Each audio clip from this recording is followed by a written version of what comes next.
Primetime local news, serving the Lakeland and Midwest regions. Hello and welcome to Primetime Local News. My name is Thomas Wildman and thank you for joining us. It's often easy to forget that municipalities also are in control of things we don't see every day, such as the drainage systems to the city. Lloydminster recently discussed multiple master plans which will dictate the changes that will happen in the upcoming years. Last updated in 2016, Lloyd Council reviewed 3 recently proposed master plans: the sanitary sewer, stormwater, and the water master plan. The goal is to be more attentive to when changes need to be made in the city. One of the challenges is some of that piping has been in the ground 80 years, so you can imagine the records may not have been quite as detailed as they are today. With the systems, the GIS and the information systems that we have and the tracking, that provides us modern, up-to-date information. But when you're dealing with 80-year-old material, 80-year-old records, they may not be quite as good and the quality may not be there. Lloydminster also wants to spend the tax dollars wisely, wanting to ensure they provide all the basic necessities to their residents. City growth will drive a lot of that work as well, and that was detailed in there as well from that perspective, where the city believes they're going to see that growth over the next 40, 50 years of the city. We'll have to address those accordingly and ensure that we have adequate water pressure. We have adequate lines capable to handle the sanitary sewer as well as potential stormwater that will be generated.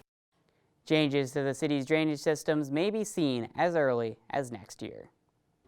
With Halloween in the rearview mirror, many people have already started getting into the Christmas spirit.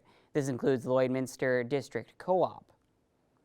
The 10th annual Spread a Little Love campaign has officially begun.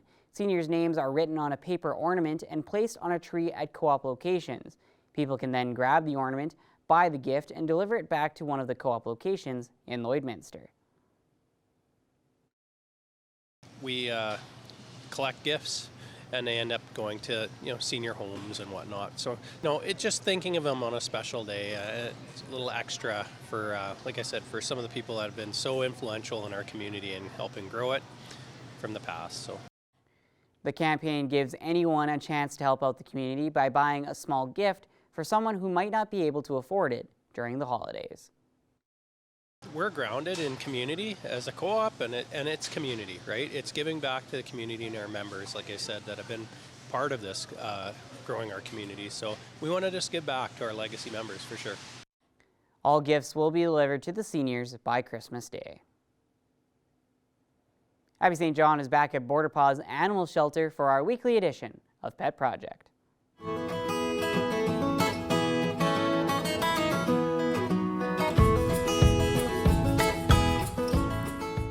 I'm back at Border Paws Animal Shelter for our weekly edition of Pet Project, and today we have Summit, one of their longest residents here. He is an absolute sweetheart, very energetic though, and quite rambunctious, but a sweetheart nonetheless. Yeah. So tell me about his story. As I said, he is one of your guys' longest residents. So tell me how long he's been here and what his best fit would be. So actually on the 20th of October, was 1 year since Summit was brought to us. He was brought in from a member of the public. He's found north of Blackfoot. He was roughly 6 months old when we got him. He's now 1.5 years. So yeah, he's our second longest canine resident, our first being Kita, of course, who's been on here before, but we would really love to find this guy a home because he is very sweet, very energetic, very hyper. He's selective with some dogs, but for the most part, he gets along with all of them. He's such a good boy. He is a little bit rambunctious, very hyper, so I would not recommend him to a family with small children, maybe older kids or adults, just because he doesn't realize how big he is, and he wants to play and he wants to jump, and he could easily knock a tiny person over. Yes, he means well, he does. But he definitely, he's still a little bit young, like you said, 1.5 you estimate. So he's still a puppy in his eyes. So yeah, definitely he'd knock down a couple kiddos by accident just to show his love and affection. But older kids, definitely he would make the best friend. Yeah, which he's is so amazing. Sweet. Now, you have a Christmas event coming up as we are now heading into the holiday season. That started. People are starting to pull out their decorations, and with that, a Christmas craft fair is the perfect event to go to if you're looking for new Christmas decorations or anything like that. And you guys are going to be a part of the Christmas craft fair. So tell us what we need to know about it and how they can support Border Paws. So we are going to have a booth set up at the Christmas craft fair. We usually do every year. We'll have some fuzzy critters there with us.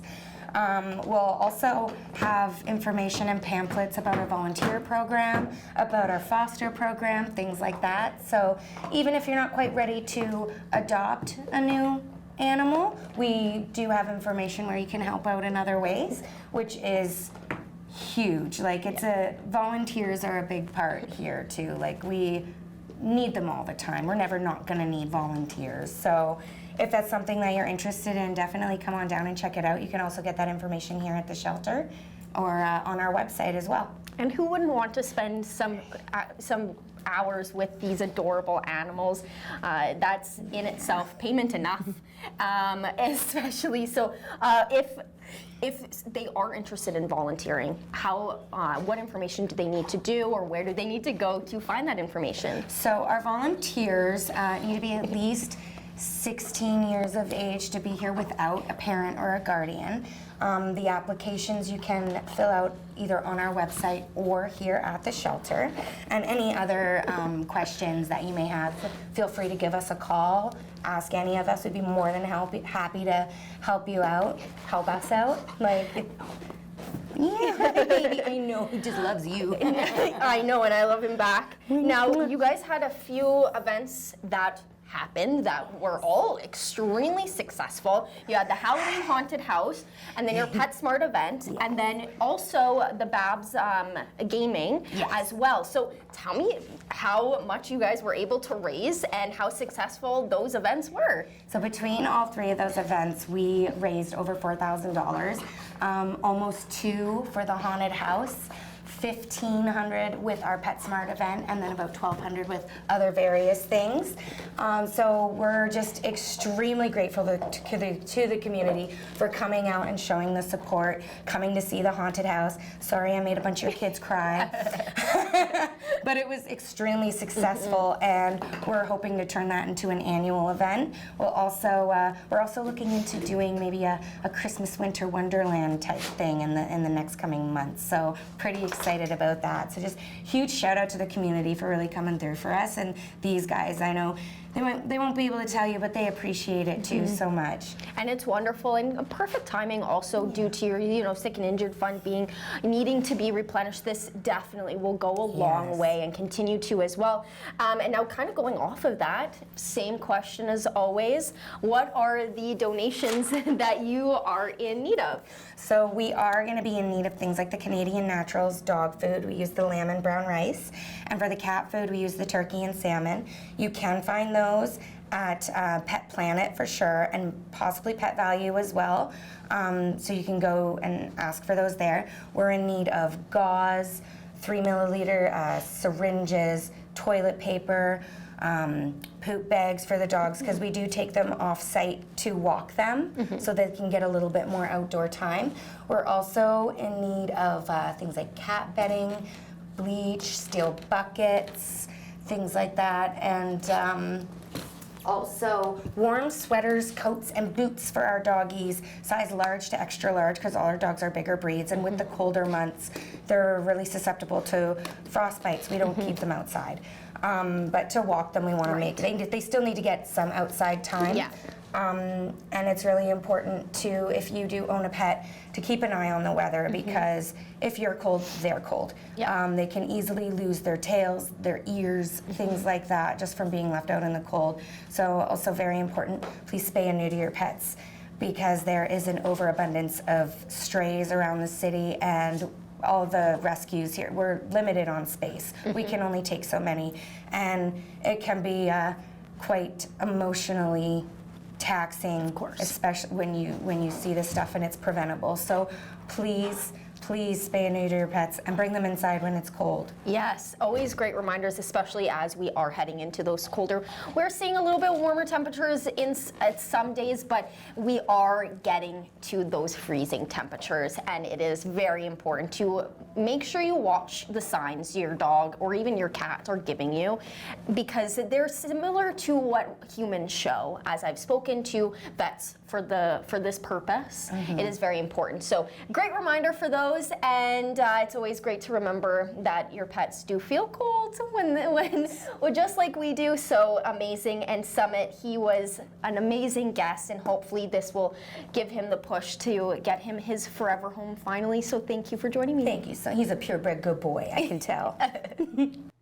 The Lloydminster Rock and Gem Show is coming up at the end of the month, and Stacey Comer has more on what is planned. There's a special event happening towards the end of November here in Lloydminster, and it's something that's really unique. I've attended these before, and it's just so much fun. It's a gem show, a rock and gem show, and I'm joined today by Chris Roback with Silver Cove. Chris, you are the owner of that, and you are responsible basically for making the show happen. So thank you for joining me today. Oh, you're welcome. Thanks for having me. So this event is going to be in Lloydminster, November 29th to December the 1st at the Lloyd X grounds. And it's a rock and gem show. So tell me, what does that mean when people come in the doors? What can they expect? Yeah, well, Rock and Gem Show basically has anything and everything to do with the rock and mineral industry. Jewels, like you're talking about the faceted gemstones, the jewelry, the mineral specimens, the fossils, the bead strands, anything really gem related, even gem trees and carved gemstones, and all kinds of different avenues when it comes to the gem and mineral industry you'd find at the event. So when you are going and looking at the different booths there, is there an opportunity to purchase some of these? And are there educational opportunities as well? Yeah, there certainly is. I mean, everything at the show has a price tag on it. I mean, there's things up there that are, up to $15,000 for some of the items that are on the tables, but they start at $1. So we kind of try to cover the entire part of the industry. Yeah, there's definitely an educational side of things as well. Because we do a lot of our own mining, you're going to see things at the event that you won't see anywhere else. And I mean, definitely asking questions, talking with some of the staff and some of the other vendors are definitely a great way to learn more about the items that are for sale on the tables, as well as some of the items that are just there in general, for sure. I've attended these before, and I was so impressed when I walked in because it wasn't really what I expected. You mentioned the part about fossils. When I attended, there was some fossilized, I think it was trilobites that they had in stone, and it's just so interesting. So how do you bring all these different facets of people together for an event like this? Oh, that's the fun part, because gem and mineral vendors are specialized niche markets. So I mean, sometimes to track down some of these vendors, they come from far away. Like I have some vendors that will come from as far away as Ontario to some of our events. It's very difficult to find some of these vendors, and when we do find them, we tend to hold on to them because they're pretty precious, literally. But you'll find vendors at these events that do wire wrapping, beadwork, silversmithing, a huge range of different types of vendors you'll find at our events that specialize in all kinds of different facets of the industry, that's for sure. And you are looking for a few more vendors for the Lloydminster show. So how can people, if they are interested in joining the show and being part of it, how do they apply for that? Hey, just log on to cangems.ca. Once again, to cangems.ca, and you can apply the applications online and just fill it out and send it in. Is there a charge to get into the event as well, an admission fee? Yeah, we're charging $3 a head to get in, and it's $7 per family. All right. Well, again, this is just, it's, if you haven't been before, it's really hard to kind of articulate how cool it is when you walk in and you see all these different things. And one thing I'd like to mention too, is this is definitely something for all ages. Like you see some of the younger kids there that are interested in what they might think are rocks, but it turns out to be a quartz or some other different minerals. So this is definitely a family friendly event, correct? Absolutely. Absolutely. And the event this year is actually much larger than any of the previous Lloydminster shows we've ever hosted. It's over 375 tables. That's a lot. So whether you're a farmer that likes to pick up shiny rocks out of their fields, or you're a homemaker that lives in town that likes to make jewelry, or you're a hobbyist mineral collector, or maybe a home decor designer, there's something for everybody at this event. And also might be a good unique idea for Christmas presents for those hard to buy for people. You could definitely find something that is out of the ordinary if you have trouble deciding what you could buy for certain family members as well. Isn't that the truth? Yeah, I mean, who wouldn't want a fossilized piece of poop in their stocking, right? Well, it's one way to send a message for sure, I guess. Absolutely. Well, thank you so much again for joining me, Chris. I appreciate it. So once again, that is November 29th to December 1st at the Lloyd X. And if people are looking for more information just on the show, and like you said, if you wanted to apply as a vendor, where is the best to find all that information online? Yeah, you just log on to cangems.ca and the application is online, and fill her out and send her in. All right. Well, thank you so much. And we will see you here at the end of November. You bet. Thank you.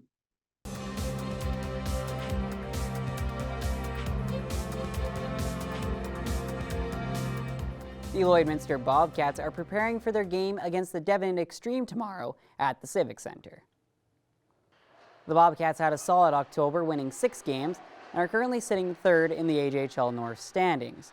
They are currently on a 3-game winning streak that includes a win in Devon against the Extreme. The Bobcats will hope to continue their success against the brand new AJHL franchise, as the Bobcats have won all of their previous games against the Extreme. And now let's take a look at our fluffy pets with our pets of the day.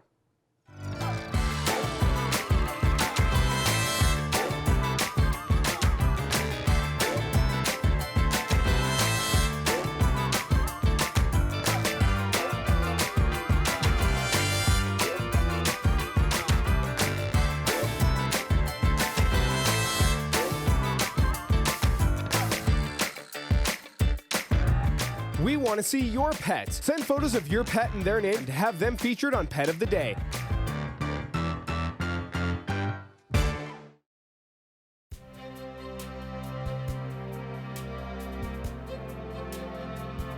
Going to take a quick look at your weather forecast. On Wednesday, it's going to be turning cloudy and a high of 3 degrees, a low of 0. That low of 0 will continue into Thursday. We'll be warming up quite a bit to 11 degrees. Will be breezy in the morning, though, and that 11 degrees will continue into Friday. Will be partly sunny and mild, though it will get down to a low of -1 for your low on Friday. And thank you for watching Primetime Local News. My name is Thomas Wildman, and have a great rest of your day.